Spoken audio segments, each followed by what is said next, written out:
Okay, this is the beginning of week 4 with the chickens, and I am standing out at the edge of our wooded area. If you pan around, you can see there's the field that just got tilled. There's our house. There's the guys, if you can see them, under his mom's house, sheds, etc. And we pan back around, and there's a T-post in the ground. The reason there's a T-post in the ground is because last Thursday morning we lost one of the chickens. And the chicken that was lost was Spot. And Wednesday, Andrea was looking in there, checking on him, and Spot started heavy breathing really bad. And at first, we thought that the brooder heater was too low and she was hot. So we raised up the brooder heater a little bit. She's still panting, still heavy breathing. We tried several different things. At one point, Andrea even picked her up, put her on top of the brooder in her hand, was trying to hand feed her. She ate a little bit, and yada yada yada. Then we went to Tractor Supply, got another brooder heater, and we isolated her from the other 9. And we went to bed. We got up the next day, which was Thursday morning, and she had passed away overnight. So I'm standing out here is because this is the beginning of what I call our Stephen King area, which is our pet cemetery. I got the T-post there, so I know where she's buried because she's buried right in front of the T-post. The T-post is just temporary. It's not a permanent thing.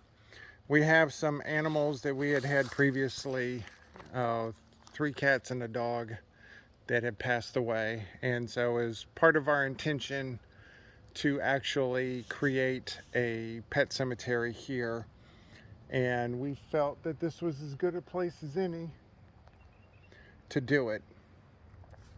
So now, with the bad news out of the way, now we can go see how the other 9 are doing. As I'm walking back, this is our quote garden situation, so it's looking pretty bad. So as soon as we get done with the chicken coop and stuff, this is next on the list. And I also wanted to show, I mowed in here yesterday. It's nothing but weeds in here, but I mowed it because the weeds were getting pretty tall. So the guys are absolutely enjoying it. So I figured I would show this on the way back to inside of the house. Okay, here we are. And Sherlock tries to come in here whenever he can, because that's his favorite bench to sit on, and he's kind of halfway restricted in here. It was Lady's birthday yesterday, so of course that's a lady's toy that he has to abscond with. So let me get, let's see if I can just do it from here. Okay. Whoa! Hey, you, come on. Come on. Come on. No, no. Alright, that's what I was afraid of. Every time we try to open it up, the Easter eggers are very flighty. Hold on. I think Andre just came home, so Sherlock was having a fit. So, alright, let me try this again. Alright, I barely got the door, the netting up. So, alright, so this is the beginning of the 4th week with them, and they are getting very flighty on us, as you can see. Overall, they're doing pretty good. We moved their food. Let me get over here. I have the camera inside and I'm outside of the netting to try to keep them from escaping on us. So we got the water here and the food over there, and the grit is supposed to be in the center. Honestly, I don't even know where the stupid grit lid is. They keep tipping it over and moving it everywhere. Over in the corner over there is an extended dust bath area because they said they like to have communal baths. That happens all the time. And then we got the sticks over there for them to perch on. They also love the top of the heater.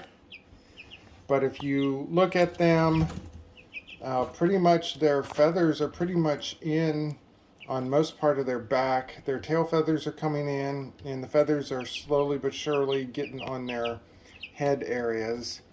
They are very inquisitive chickens, and they will, when I was over there making their dust bath area, I had to keep shooing them away every 5 seconds because they kept on getting in my way. So that was pretty funny. But all in all, these 9 still seem healthy. We got some medicated stuff to put in their water, so just in case Spot had some sort of infection or something to keep it from spreading. As soon as we figured out there was something wrong, we got her out from here, but you know, that might have been too late if there was an infection. Best guess with Spot is her insides were not developing properly, and it was just a matter of time, unfortunately. So that is about it on the chicken front for this week. Hopefully we won't be losing anymore. Right now I'm about losing my mind on designing a chicken coop. We actually went to one of our neighbors yesterday and looked at the chicken coop that they have to get some ideas. They have barred rock chickens, if I remember correctly. They're what they call a dual purpose chicken, so they will be bigger than these, but they could use them for eggs and also use them for meat if they so desire. They haven't used any of them for meat yet, but they have the option. And so they said their chickens are about 2 years old, and the coop's about 2 years old too. So that's about it on the chicken front. The hemp is holding up like a champ. It is significantly better than the pine shavings. There's virtually no smell. Are you going to be up there the entire time? Yeah. So, glad nobody escapied on me. At least not totally. But if given a chance, they would definitely be all over the place in here. So this is week, if you go temperature wise, this should be 80 to 75 degrees.